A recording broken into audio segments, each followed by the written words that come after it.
Hello again, Sandwich. I'm Greg Anderson. Welcome back to a discussion about the Sandwich Public Schools with Superintendent Dr. Joe Maruschek. This is a little program that we call Ask the Sup. He actually came up with a name, which is really cool. Genius. We do this monthly as a way to bring our questions to Dr. Joe to get a deeper or different perspective on the issues that you hear in school committee meetings, teacher meetings, online, the media, whatever. I should say that Dr. Joe does not check any of the questions that I'm going to ask, nor does he ask me to avoid any particular topic, which, as host, I appreciate. Dr. Joe, welcome. Great to be here. January, we did not do December. No, so Happy New Year. Happy New Year. That Larry David has this whole shtick about past January 8th. It's not appropriate to say Happy New Year. Yes. We're taping this on January 25th. Happy New Year. Happy New Year to you as well. My friend. Yes. Well, thank you. I have to ask you, do you like the vest? I think it works. The vest with the jeans, with the kind of the Cole Haan Sketcher type look. I like it. Okay. 2 thumbs up. Paula said this is very slimming on me. It is. I could make. But she also said, I like that little vest, which was little vest. Yes, exactly. It's all about me. You're a very fashionable dresser, so I wanted to ask you. There's certain things that I'm very particular about.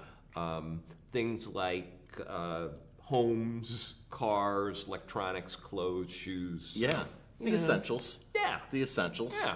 All right, well, thank you for saying that I look really cool in my vest. Midlife crisis. Yeah. Oh, no. Okay, now all my vests are gone. I'm throwing them out. All right, Dr. Joe. Last night, you had a presentation to the school committee. Yes. Dramatic television. It was must-see TV. Must-see TV. For a Wednesday night. Good news is that fiscal year 25 budget has been unanimously passed. Correct. By the school committee. Correct. I'm going to get into some of the details, but tell us what happens from here. So really at this point, Sandwich is a community, and I think it's by charter, we're very, very early in the budget process. The irony being always the fourth Wednesday in January by state laws when the governor releases his or her budget, and Governor Healy released her budget yesterday. And that's considered at the state level to be the very, very beginning, that House 1 budget. Okay. And here we were as a school committee, we've kind of used the entire month of January where the principals and all of the cost center directors made their presentations, and then I kind of gave the overall presentation, and they voted to approve it, which is great. But really, for all intents and purposes, the next steps are presentations to both the FinCom and to the Board of Selectmen to get their approval as well. And ultimately, the timetable will go to March. Probably March. There will be the final recommendation from the Select Board that goes to town meeting for the first week of May. Do you anticipate any hurdles within FinCom or the Board of Selectmen? I do not. It's kind of interesting, as you probably ascertained from the presentation yesterday. We are really looking to find efficiencies and reinvest into capital expenditures, and specifically things related to the facilities. Over the last 3 to 4 weeks, we've done a series of tours with, I think we're about pretty much 3/4 of the Select Board and FinCom, touring all 3 schools with myself and Chris George, our Director of Facilities, getting feedback from the principals. And I think that it's been a whole series of really positive conversations and a lot of receptiveness, and kind of looking at, hey, these are some of the critical needs that we have for our schools. Yeah. So I'm cautiously optimistic. I think also the budget that we've put forward for the operational budget, the meat and potatoes to keep level services, that is, to keep the same programs and services in place for our kids, is very, very fair and very reasonable. How much did you increase deferred maintenance or not even that, CapEx, capital improvements. How much did you increase that for fiscal By year 2024? 200,000. And Okay. one of the key pieces that the school committee and I both feel very, very strongly about is to do over a 3-year period to completely redo the carpeting / flooring at Oak Ridge and Forestdale. If you recall, about a year ago, we had the misfortune of a frozen pipe and at Forestdale, and we literally had to replace the flooring in something like 9 classrooms. Yeah. In actually living through that and working with, we had Service Master come out to see classroom flooring that got flooded and seeing, oh, these are 30-year-old carpets, and they are disgusting. Yeah. It became like... It's like disgusting on many levels. Exactly. I mean, it's dirt, it's grime, and you're also gross. sometimes talking about 5- and 6-year-olds and commensurate bodily fluids, not to be too graphic. I'll use the word booger. Exactly. I'll use the word booger. I said it. Yeah. And so we've decided to make that a real priority. Our kids, our teachers, they deserve it. So it'll be a 3-year project, 200,000, 200,000, 200,000 to do both schools completely. But we also have other capital requests in to the town as well, specifically related to things like student furniture, to upgrade our locker rooms that are also in difficult condition, to do a serious upgrade of our security cameras across all 3 schools. Because believe it or not, we're still on an analog system. And there's some limitations of what we can do. So a lot of capital requests, but I think it's really helpful when the folks that really are the decision makers can see these things firsthand and interact with our principals, with staff members, with students, and see how it actually plays out in the life of the school. So the issue of school safety is certainly part of your CapEx. Can you be more specific about what you need, and are you concerned that you'll have enough money in the budget to get the schools as safe as you want them to be? I have confidence that we will, because across the board, school security is of the highest priority to myself, to our leadership team, and to the school committee. About a year ago, we had an outside firm come in and do kind of a security audit of our schools. They did mention some of the issues around security camera, as far as just the quality of resolution, but also coverage. Yeah. But then also other issues, things that you kind of take for granted. Some of our doors, our exterior doors, and particularly at the middle high school with the large sprawling campus, those doors have been in place probably for decades. You have situations where, because of the use of salt and so on during the winter months, you have corrosion, and literally you have the bases of the door jambs that have been rusted out. Yeah. So those need replacing. That obviously has some security implications as well. Did you get approval on those door barricades? Those, trying to think of what the name was. We talked So the about product itself is called Nightlock. Yes. And it's still something that is playing out. We are still working very, very closely with the town. In town, we do have a Commission on Disability who has been fairly vocal in its objection to it. Because it's not a device that all can use, all can do, or there are limitations. The issue is that it's a device. It's a device that an individual in a wheelchair could have issues with accessibility, However, I do want to stress, and again, I'm not trying to be evasive about the situation. Any student, and in a case, we actually have one staff member who is in a wheelchair, but particularly with a student, that type of situation, the student would never, ever be alone. If you have any student that has significant mobility or cognitive needs, there's a very, very good chance that that student has a one-on-one aide, or there are multiple adults. Okay.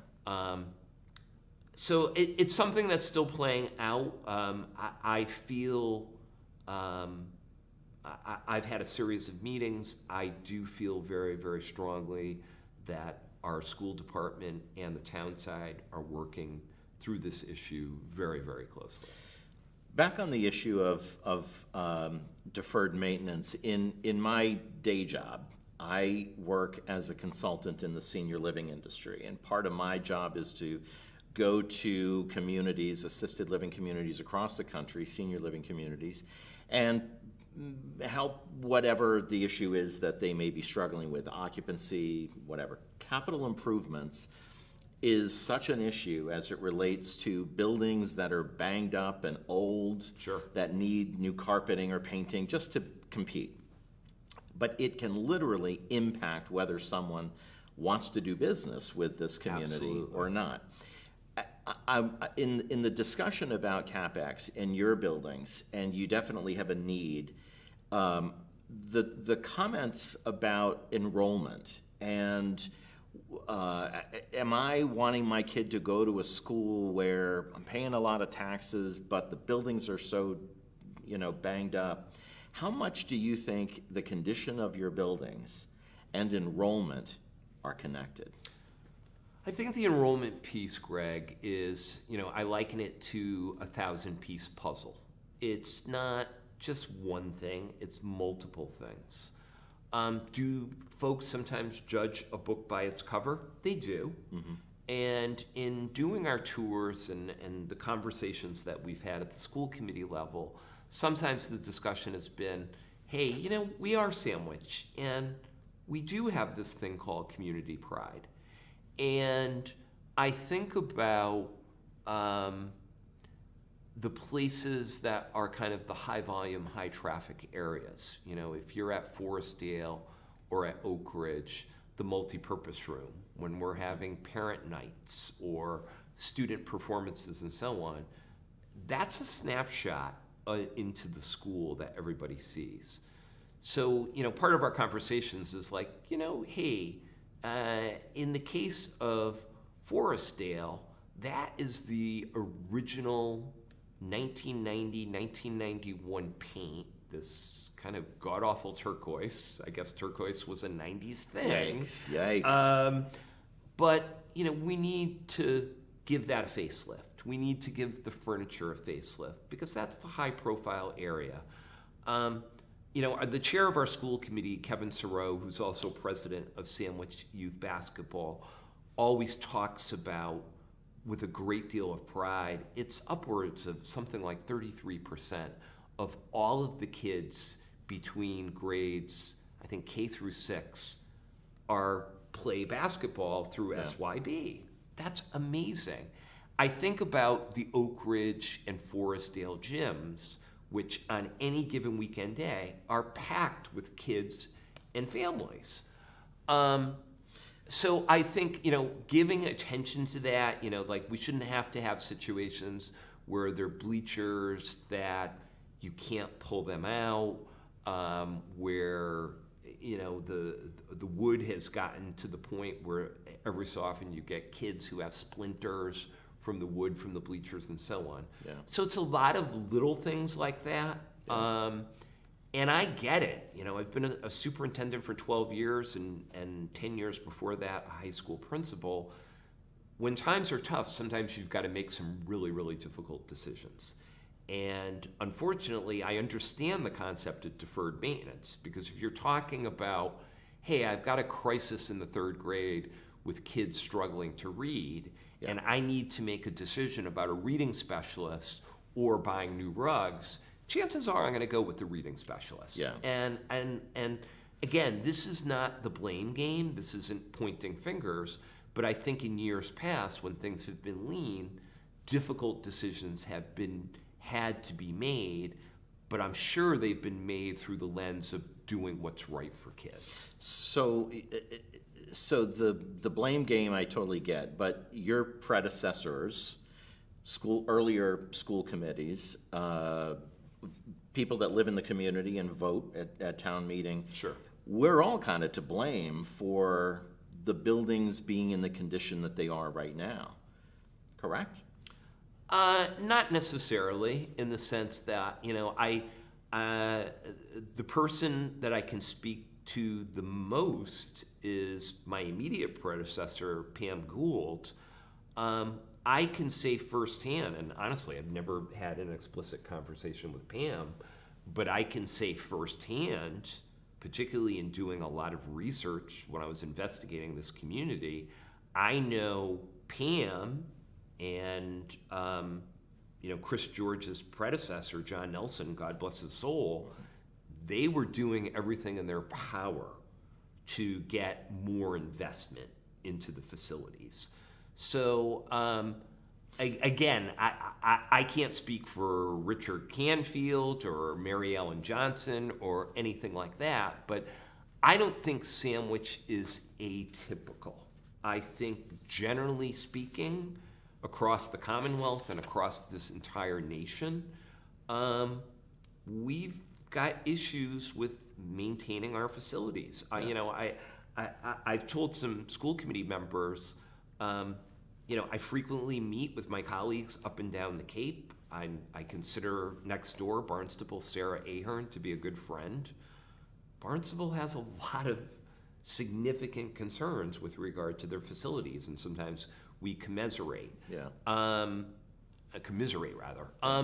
So I was going to correct you. Thank you. You are the superintendent, and that's just embarrassing. And I also am the grammar police, so I do self-police. But let me call you on something else, and maybe it's just a misstep. I'm not sure you answered the question as it relates to, do you think that enrollment is impacted by the banged-up nature of the buildings? Have you heard anybody say, I want something pretty? No, because my biggest concern is and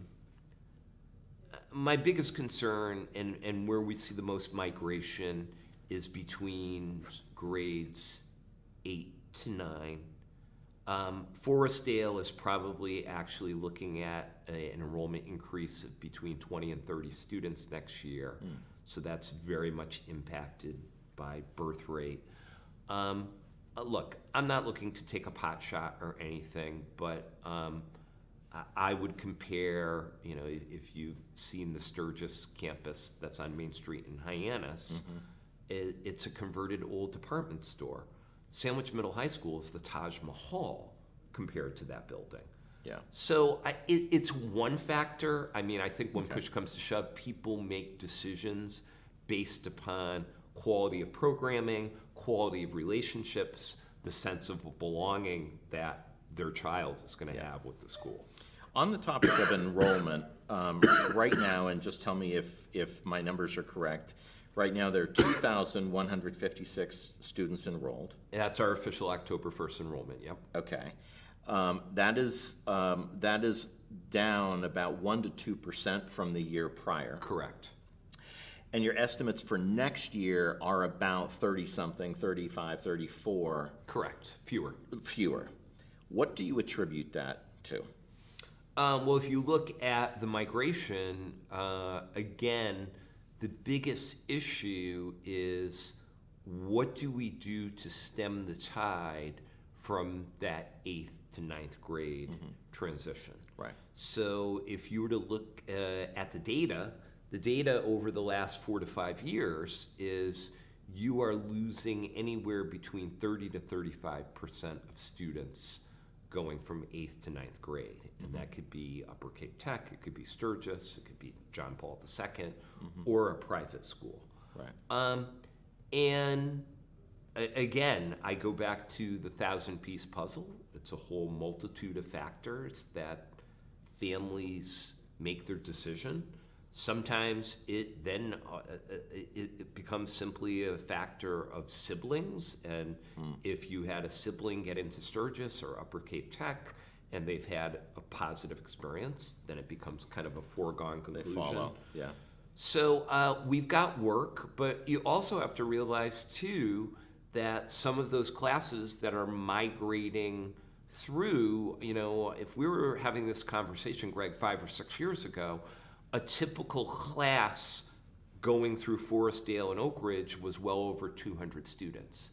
Now they're more in the 170 to 180 range. Okay. So if you're losing 30 to 35%, then that becomes smaller at the high school. So for example, this year's freshman class is only 117 kids. That's small. Wow. And we will be graduating, I want to say about 140, 145.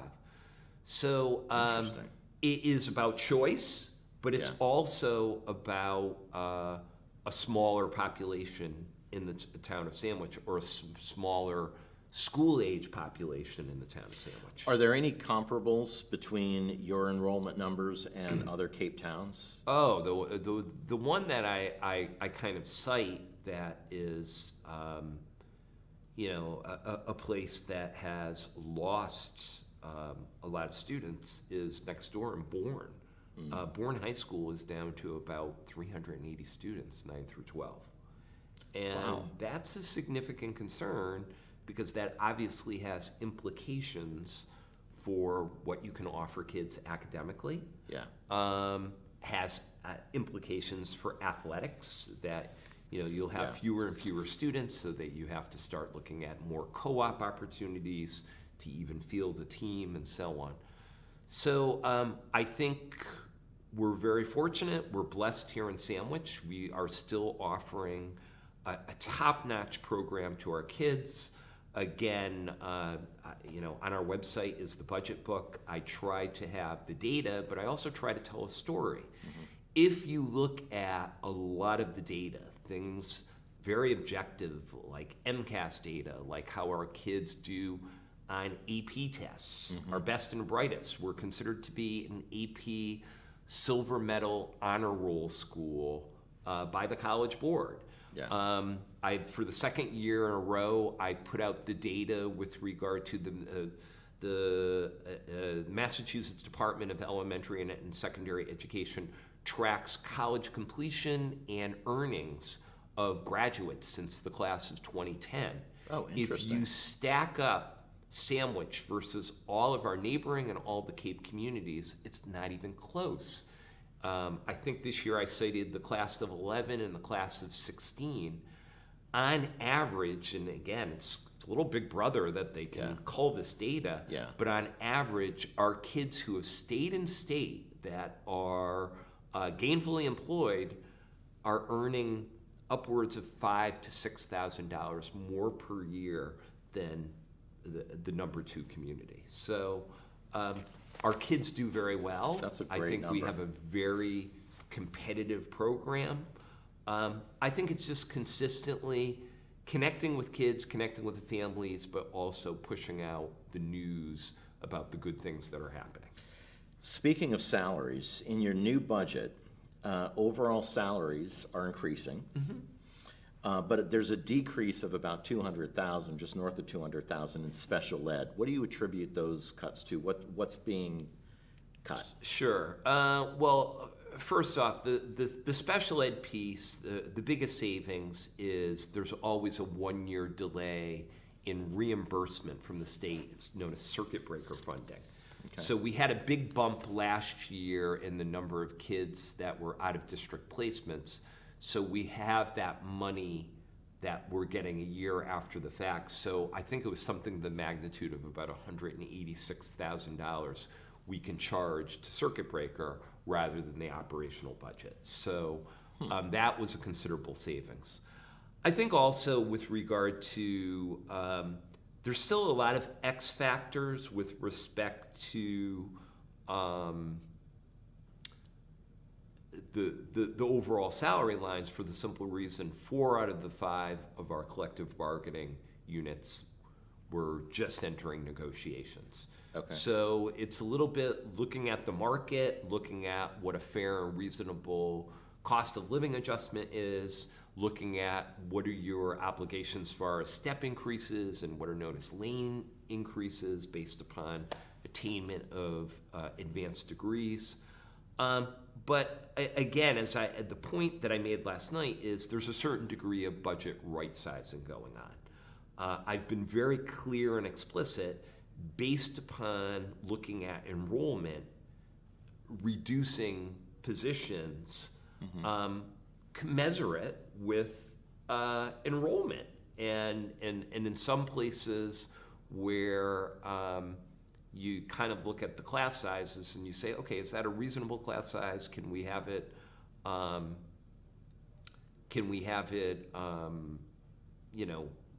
replaced or amalgamated through other teacher schedules and so on. So right now, based upon the retirements that we've received and some attrition, there's fewer positions in that budget. Okay. A total, I believe I said, 3 teaching positions and 6 para-educator positions. All in special ed or within? Oh no, it's across the board. Across the board. Yeah. Okay. If I'm a teacher in Sandwich, am I happy with the professional development offerings that the school district is providing me? In my humble opinion, yes, you are. I think we can always improve, but what I look at is just the Friday before MLK Day, January 12th, we had a full PD day. Our new assistant superintendent, Dr. Dave Quinn, really spearheaded and organized what I consider to be a really rich array of offerings, very much aligned with some of our strategic directions. We had a keynote speaker around technology and having the appropriate balance, both in the home but also in the classroom. We did extended sessions on the use of culturally proficient practices. Like, what are we doing to ensure kids and families from diverse backgrounds have a really strong rooting, a strong sense of belonging in our schools? So we did a lot of work around that, different sessions of interest around AI and what are some of the implications for teaching and learning. The feedback that we got, and we send out a formal survey, was overwhelmingly positive. Oh, good. So I think there's always more work that we can do to tailor-made. If you're somebody like a school social worker or you are an art teacher at grade 6, you might want something a little more specific to your daily world, and we try to do that work during our Wednesday early release days. Yeah. But I think by and large, there is a high degree of satisfaction. Speaking of culturally diverse and differences of opinions, I want to bring up banned books. Okay. The Boston Globe earlier this week, January 17th, their article, dozens of Massachusetts school districts, have faced attempts to remove books from schools. So in this article, school districts have received challenges to about 70 books. Challenges meaning someone has said, I don't like it, and it gets elevated to your level. Some were banned, some have restrictions. Sandwich is included in this group with Abington, Ludlow, Marblehead, Medfield, Melrose, North Attleboro, Westwood, Wrentham, and Wilmington. The biggest city schools, Boston, Springfield, Worcester, did not seem to have any books banned, restricted, whatever. There were 3 books that were attached to the Sandwich schools in this article. One is Totally Joe, Pirates of Penzance, which is really, that's like the classic Pirates of Penzance. I'm thinking Johnny Depp. Yeah, exactly, exactly. Yeah. And then The Great Reset. And according to the article, the only one that has some restrictions on it is Totally Joe. I want to ask you, you read the article, what's your reaction? I was angry, but also remarkably disappointed. Why angry? Because what is in that article, Greg, is completely factually inaccurate. Okay. It's to my knowledge that, if my memory serves me correctly, the Boston Globe very early on, I want to say probably in September, sent out a public records request to town libraries, but also to school districts.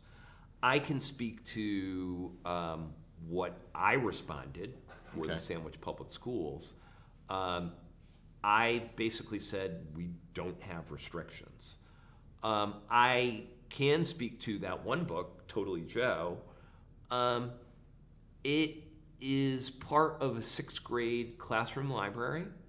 I did receive, as did the Oak Ridge School, an objection to the book. I did have a meeting with the parents, and very, very fair and reasonably minded parents who kind of shared what their concerns about the book were. But in no way, shape, or form have we banned the book. I think the resolution was we shared with this set of parents, and really with any parent that would have a concern, hey, these are classroom library books. These are the titles. These are the authors. Do your research, see what you think. Yeah, and if you have a concern about your child reading it, by all means, there's choice, there's other options, and so on. I know I have a high degree of confidence in what I'm expressing. Our principals would express that. Our classroom teachers would express that. And for that to be published in the Boston Globe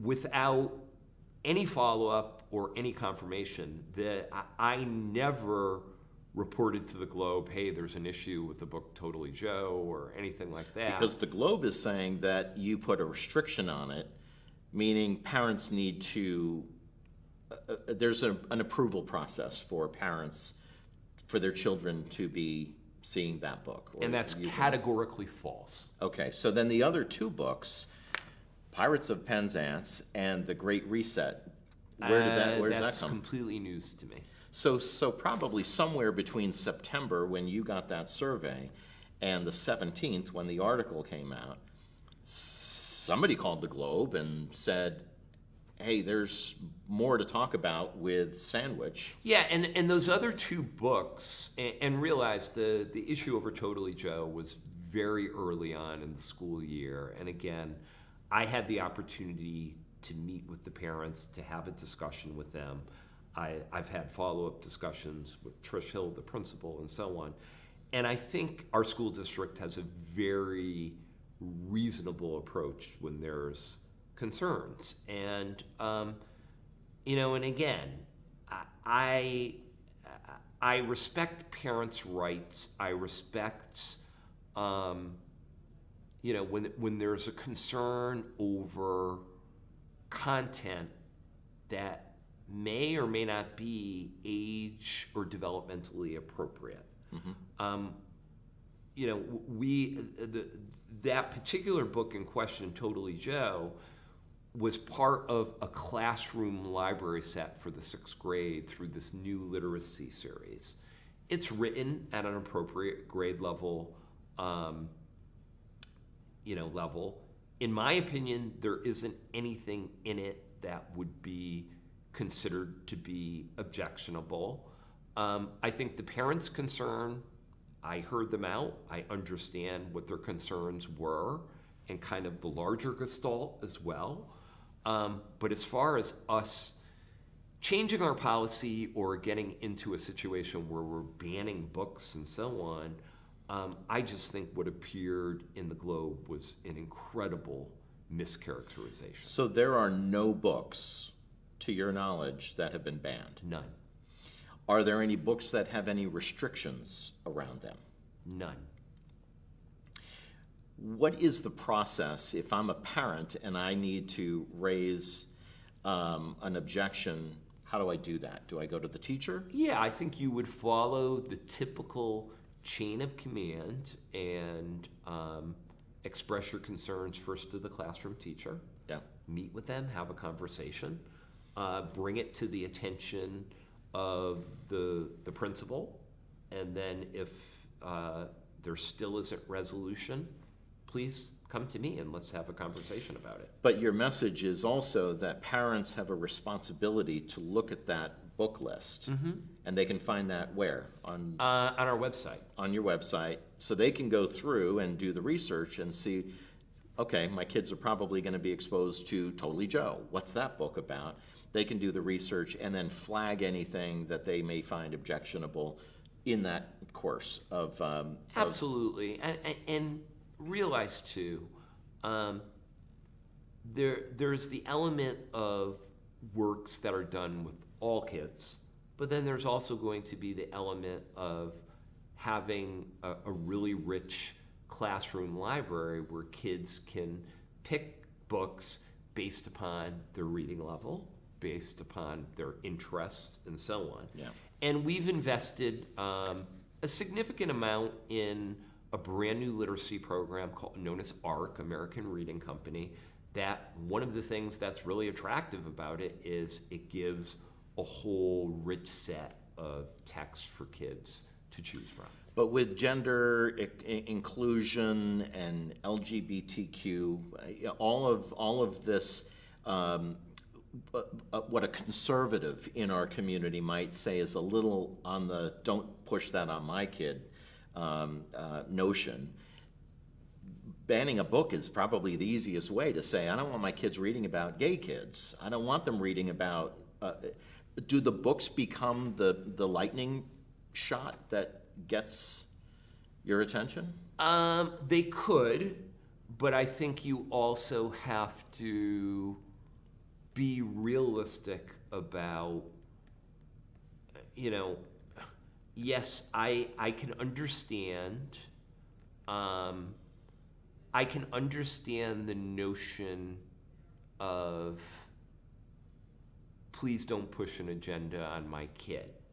Okay, I understand that. But the flip side is kids need to be exposed to the world in which they live.